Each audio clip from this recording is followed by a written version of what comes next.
దిగురు దిగురి దింపురి. ఏం పని చేయడానికి వచ్చినా ఆడడానికి వచ్చినా? మళ్ళీ నువ్వేం చేస్తావుబే?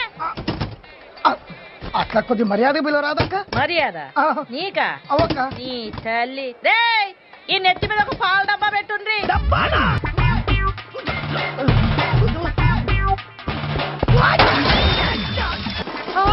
ఓయమ్మనే ఓయమ్మనే, పాలన్నీ వలగబోతున్నావు ఏందిరో? ఏమున్నదక్కో ఏమున్నదక్క, కాలేజ్ చదివేటోని కలుపు చల్లిచ్చినావు, పేడలు పిడికలు కొట్టించినవక్క. నువ్వు బలిసిందా అనివే నేను బక్క పోరని. అక్క నీ పాదం మీద పుట్టుబచ్చదై అక్కయ్యో, నేను చేసిన బాకీ తీర్చుకుంటానే అక్కయ్య. అక్క ఇది కూడా రాకోట్లేసుకో, చచ్చేలోపు నీ బాకీ తీసి చచ్చిపోతా. బాకీ తీర్చకపోతే నువ్వు సావవు, ఆ నేను సాపుదని తల్లి.